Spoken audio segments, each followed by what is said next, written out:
Hey there, Grumpy Old Fart here.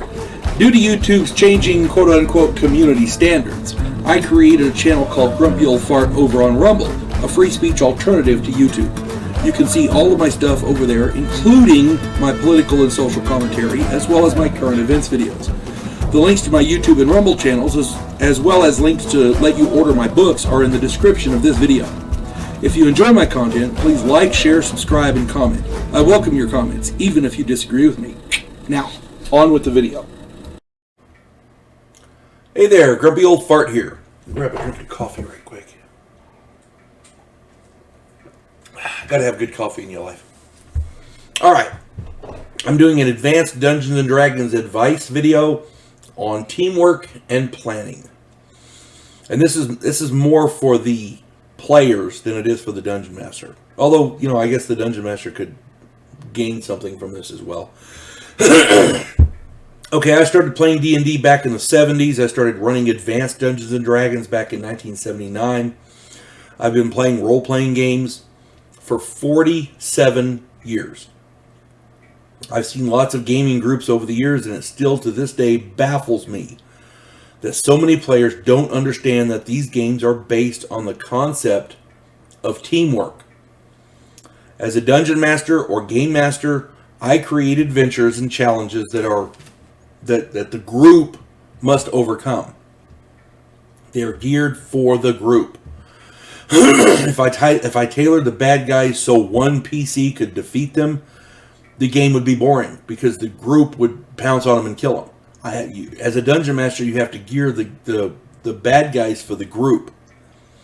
If the group doesn't use teamwork, then they stand a pretty good chance of getting beat. I designed the bad guys to be able to defeat the group as a whole. If the players choose to act independently and not as a team, some or all of them will be making up new characters. No one character can do everything. Let's look at a basic situation in most advanced Dungeons & Dragons games. Camping. You're traveling, you have to camp at night, right? Or at some point you gotta sleep, so that's where the camping comes in. Fighter types can set up the camp and stand guard. Rangers can hunt for food if needed. Thief and assassin characters can find firewood and stand guard. Magic users and illusionists can cook and perform menial duties. Clerics can tend wounded if necessary and perform menial duties. Druids can find food and care for the horses and animals. Other animals. Now, this is a basic thing here, because the reason you don't want your spellcaster standing guard is because they have to have sleep in order to cast their spells the next day. If the wizard and the cleric, if the magic users, illusionists, clerics, and druids are standing guard like the others, then they don't get enough sleep. They can't use spells the next day. You seriously limit them. They're essentially you without spells. What is a magic user without spells? What is a cleric without spells? You see what I'm saying? They have to be able to sleep. So therefore, if you can avoid it, you don't want the wizards or the clerics or the druids or the illusionists standing guard. So the fighters assume the duties, and the fighters and thieves and assassins assume the duties of guards. Now, a lot of player characters are saying, "Well, that's not fair." Well, it depends. Do you want to have fireballs the next day? Do you want your cleric to be able to heal you the next day? Then you're going to have to suck it up and do the job. It's called teamwork. How's that saying go? There's a guy I like on YouTube called the Fat Electrician. Teamwork makes the dream work. If you get a chance to watch the Fat Electrician do it, he's awesome. My point is, there are assumed roles when you're camping in any Dungeons & Dragons game. Because the spellcasters need sleep, the fighters and the thieves are the ones to stand guard. Now, if you don't have enough people, and everybody needs to get some sleep, obviously. The fighters can't stand guard all night and then travel all day. They need sleep as well. But if you're gonna stay for an extended period of time, and it turns out that the wizards, the spellcasters, have to get what do you call it? They have to get 8 hours of sleep. Have them stand guard at the beginning. That way they can get their hour or two or whatever guard duty done, and then let them get 8 hours of sleep. That way they're fresh for the next day. You see what I'm saying? Either way you want to work it, it's fine. Or you can have them stand guard last. They get their 8 hours of sleep, get up, memorize or pray for spells or whatever, and then let them stand guard while the fighters sleep. You see what I'm saying? There's ways to do it, but you have to. The teamwork has to be there, because if the fighters are forcing the wizards to stand guard just like them, they're not going to have much. The spellcasters are going to be useless the next day, and that's roughly half of your firepower gone. You see what I'm saying? Rangers and druids are both excellent in wooded or wilderness areas, but with different philosophies. Rangers live off the land, kind of like mountain men, while nature helps druids. I did a video called The Ultimate Survivors. Go check that one out. Spellcasters need to sleep for spells, so they cannot stand guard unless the party is small. They must. But they should stand guard first or last. I already mentioned that. Okay. Got ahead of myself a little bit. All right. Thieves and assassins. This is going to sound bad, but thieves and assassins are virtually useless in a camping situation. They're great when it comes to finding traps and sneaking into places and like that. Picking pockets. You know, the thief stuff. They're great at that. But in a camp situation, there's nobody to steal from unless they're stealing from the party, and that's not teamwork. So they're virtually useless in a camp.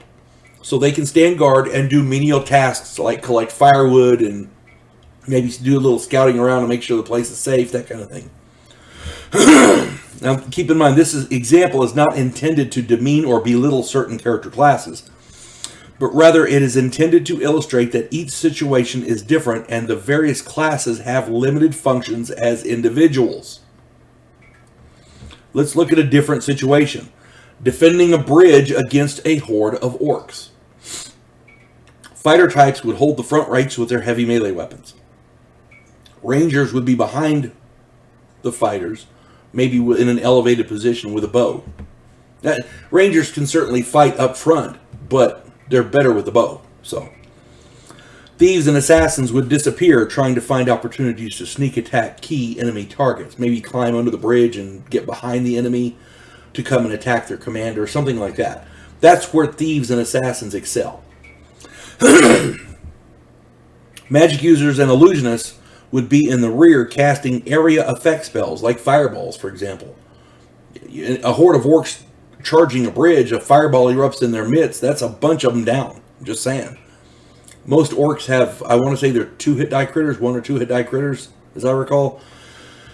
I hardly run orcs because they're kind of old hat. Everybody's used to them, so I don't run them very much. But my point is, they're 1 or 2 hit die critters. Your minimum fireball is 5 hit dice. So chances are a fireball is going to kill a buttload of them. Okay?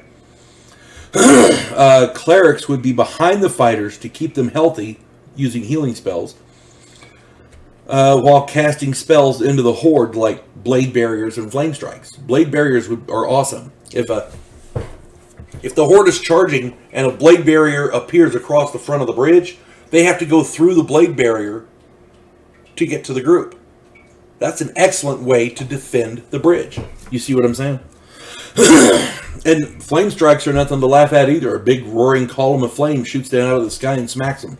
I mean, there are ways to make characters useful. Druids would employ nature to assault the enemy. Imagine the group's on the bridge fighting to defend the bridge. The horde's attacking one end of the bridge, right? And at the back of the group of orcs, the wolves are attacking them. Birds are attacking them, dive bombing them, dropping rocks on them, doing whatever. A small rock dropped from a high altitude makes a really great projectile. If you don't believe me, check out Narnia. The Lion, the Witch, and the Wardrobe, or is it the next one? The one where they had the big battle. My contention is, Every character can be useful in a battle. You just have to know how to do it. Druids send swarms of insects after the enemy.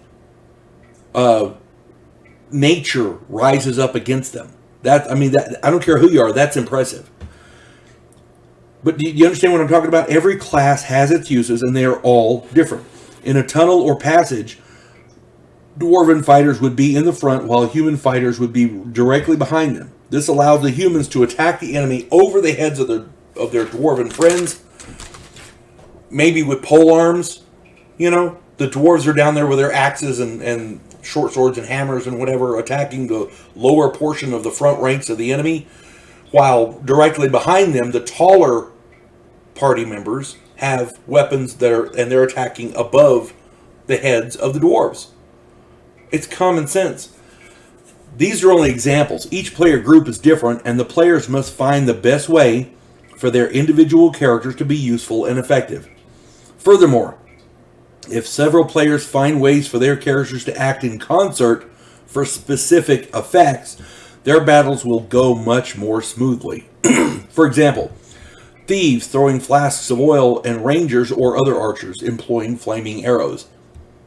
You see what I'm saying?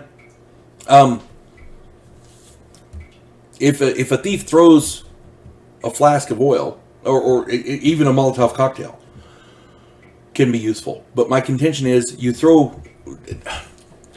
taking a flask of oil and turning it into a Molotov cocktail takes time. It's faster and easier to have an archer in the back light a fire arrow, a flaming arrow. And in the front ranks, people are throwing flasks of oil. The flasks shatter on impact and spread oil all over. One flaming arrow will take out the whole passageway. You see what I'm saying? The whole point is to be as effective as possible as a group. Teamwork means the whole is greater than the sum of the individual parts. If you have 5 characters in a group and each one's arbitrarily rated at a 5, you have 5 characters rated at 5, that's 25. But if you, as a group, if you can act as 40, that's better. Because the characters work together. That's teamwork. Another aspect of teamwork is playing smarter than your opponents. In this case, it's playing smarter than the DM's bad guys. The Dungeon Master is obligated to play the bad guys according to their intelligence and their capabilities. If he's playing an orc like a super genius, he's not doing it right. If he's playing on the other end of the scale, by the way, if he's playing a powerful wizard, like a the Ugg kill kind of type, then he's doing that wrong too. He's got to play the characters, the NPCs, according to their intelligences and their capabilities. I know a dungeon master. Basically, this guy used bandits all the time. He loved sending bandits against the group. But he never gave them missile weapons. Not one bandit had a bow or a sling. The players figured out that their bows were very effective. Because once they saw the bandits, everybody grab your bows. By the time the bandits got there, they were in no shape to fight. You see what I'm saying? Another group lured a demon onto holy ground to do battle where the evil creature had serious problems. Lots and lots of minuses and detriments. And that was a good team-oriented action for the players, because it gave the enemy minuses and allowed them to be at their best. Another aspect of teamwork is planning. Too many groups just kick the door in and kill everything in the room. Now, don't get me wrong, sometimes kicking the door down and killing everything in the room is a good plan. But many times it does more harm than good. A successful group has plans and procedures for most occasions. Thieves flank the enemy, fighters start hacking, clerics heal friendlies and protect the flanks, wizards zop the bad guys with whatever spells they can do. This is an oversimplified plan, but at least it's a plan. Too many times, player characters get in each other's way and end up killing each other by accident. And I'm not talking about fumbles where you roll a 1. I'm talking about... I've lost count of the number of times that a magic user casts a fireball on the bad guy while four party members are in melee combat with that bad guy. Go check out my video, Check Your Fire. You're up there hacking and slashing the bad guy, you and your 3 buddies, and so the magic user way back there casts a fireball on the bad guy. Yeah, fireball's an area of effect. He got you as well as the bad guy. You see what I'm saying? Now, the last thing I want to talk about in this video is players fighting each other. This is beyond detrimental. It's stupid. If a player character is under the mental control of a bad guy, I just did a video called about the Hellcat. You see what I'm saying? If that thing is influencing somebody and you want to get him out of that, there are better ways to deal with the situation than killing him. You see what I'm saying? If 2 or more player characters just don't get along, there's no reason they should be in the same party. Party members have to at least get along. They don't have to be bosom buddies, but just don't hack each other to death. Don't slit throats in their sleep. I actually had that happen. I was running a game, and see, this is the sad part. As a dungeon master, you're limited by what you can't do. You're limited by... You can't tell the player characters what to do. You can only judge the situation, create scenarios, judge the situation, and wait for the outcome. As a dungeon master, that's all you can do. You cannot force a player to do something or to not do something. So, when they camped at night, the assassin in the group didn't like one particular character, so he slit his throat and robbed him blind in the middle of the night. In the morning, the other players were like, okay, he can make up a new character. What the hell is that? Everybody got minuses there. Specifically that assassin. But everybody got minuses there. Because if you're in a party, a group of people traveling together for a specific goal, and one party member kills another party member in their sleep to rob them, yeah, in that scenario, the assassin needed to die. If you're traveling with him after that, you're just freaking stupid. Okay? When party members fight each other, the bad guys automatically win and the mission fails. It's just the way it is. If you can't get along with somebody in game, then you need a different character that can get along with them. Somebody needs to make a new character. If you're bringing your real life dislike for a specific person into the game, you don't need to be playing in that game with that person. Party members have to at least get along. If they don't, there's no reason they should be traveling together. Find a different group to play with. And I'm not trying to say break up the group. I'm saying in Dungeons and Dragons, you're playing the part of a character. This character is not you. This character may get along well with an evil assassin. You never know. My contention is if Joe is running, Larry the Barbarian, and Frank is running Bob the Thief, and Bob the Thief and Larry the Barbarian don't get along, then that's one thing. The characters don't get along. They shouldn't be in the same group. If the players don't get along, why are they in the same group playing? You see what I'm saying? It doesn't make any sense. Dungeons and Dragons is designed as a team game. That's why all the players have different abilities. If you don't get along with the person in the game, why are you playing? If you can set aside those differences for the length of the game, great. Amen. But don't bring it into the game. If you do that, you eliminate all vestiges of teamwork, and you're eliminating the fun of the game. The assassin in the example I gave earlier, that assassin destroyed any semblance of trust and teamwork in the game. All for, I want to say he ended up getting about 40 gold and a gemstone worth about 10 gold. So altogether 50 gold. But he destroyed he destroyed party harmony. Okay, with that one act. And nobody called him on it. It was crazy. There's no reason for that. Whenever you're playing a game like this, teamwork is essential. If you can't at least try to use teamwork, yeah, you're not playing it right. They always say there's no wrong way to play D&D.